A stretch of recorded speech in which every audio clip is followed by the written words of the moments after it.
Hi, and welcome to the Body Lab. For those of you that don't know me, my name is David Oliva, and I'm a metabolic fat loss specialist. A little bit about myself. I have a medical background. I'm the person a doctor will send you to when you need to have your blood drawn, analyzed, and I send those reports back to your doctor to make sure you're healthy on the inside.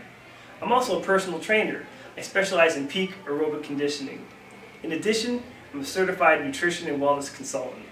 Today, I'd like to share an important message with you. Fat is good for you. Most of us are under the impression that fat is bad, and we avoid it when in fact it's considered essential. Just like calcium is required to build strong and healthy bones, the good fats are required to build healthy cells and tissues in your whole body. Today, I'd like to share a short video with you, and we'll come back afterward. There's something we all enjoy about staying for dinner. You ever thought why? What was on your dinner table when you were younger? Chances are it had a lot to do with what your doctor was telling you is healthy.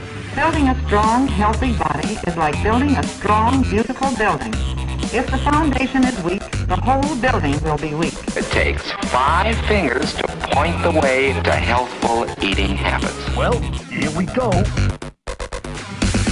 For years, the government published dietary guidelines meant to keep Americans healthy. There's a great deal to learn. Tell me what you eat and I'll tell you what you are, huh? The body needs certain substances to live and grow. And remember, your body isn't just like an automobile. For years, the key message of those guidelines was the same: cut fat from your diet. The committee's original report urged Americans to reduce their risk of heart attacks by reducing their intake of cholesterol down to the equivalent of about 1 egg a day. And those guidelines had an effect.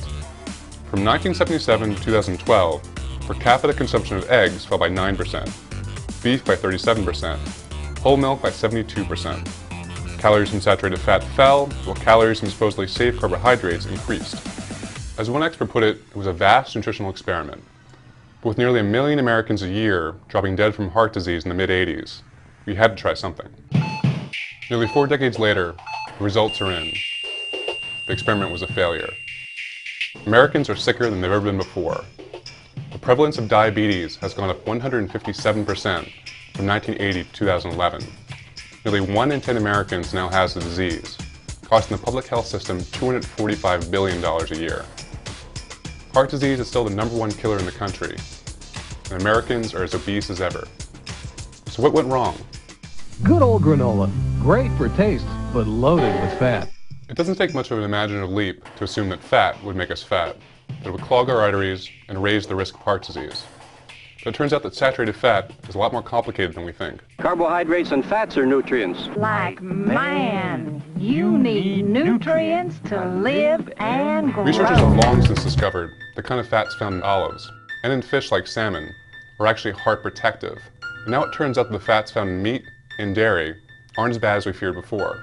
So that means by focusing so much on fats, we may actually have been making ourselves sicker. So she brings up the subject of reduced fat cheese. It's a fat-free Newton. Fat-free, cholesterol-free. Low-fat granola. Reduced fat kettle chip. Reduced fat Chips Ahoy. Low-fat cottage cheese. Non-fat yogurt is a perfect example. The thinking for consumers was simple. Fat was dangerous, this product had no fat, therefore it must be healthy. It's non-fat, which means less calories. But amid the confusion about fat, we ended up replacing it in our diets with sugars and carbohydrates, which meant our calorie intake was actually going up.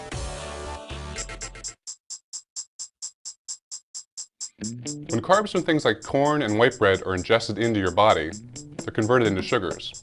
Those sugars convert to insulin, which causes fat cells to go into storage overdrive, leading to weight gain. Since fewer calories are then left to fuel the body, we begin to feel hungry, even as our metabolism begins to slow down in an effort to save energy. We eat more, and we gain more weight, never quite feeling full. As this process repeats, our cells become more resistant to insulin, which causes us to gain more weight, which only increases insulin resistance in a vicious circle. Cut calories and people just get hungrier. Obesity, diabetes, high triglycerides, and low HDL cholesterol can all follow. Study after study has found that it's very difficult to lose weight on a very low-fat diet, possibly because fat and meat can produce a sense of satiety that's hard to achieve with carbs, making it easier to simply stop eating. But it isn't just the increase in carbs that affects us. These processed, low-saturated fat alternatives come loaded with sugars, salt, preservatives, and even some unhealthy fats. So what's the real alternative? Welcome back. So what's the real alternative? The message is simple and clear. We have to dramatically decrease the amount of carbohydrate in our diet and increase our intake of healthy fats. There's a lot of good choices that are out there. Avocados, coconut oil, flaxseed, nuts. Even better, this one product, Liquid Gold, contains all the essential fatty acids our body requires. It's even a rich source of omega-3s. Its formulation is designed to increase metabolism, fat burning, and energy. It's simple, convenient. You can add to your smoothies, protein shakes, salad dressings. It tastes delicious. We hope you found this video very informative, so please share it with friends, family, and loved ones. For more information, you can visit us on our website. It's time to put healthy fats in our diet. So thank you for tuning in.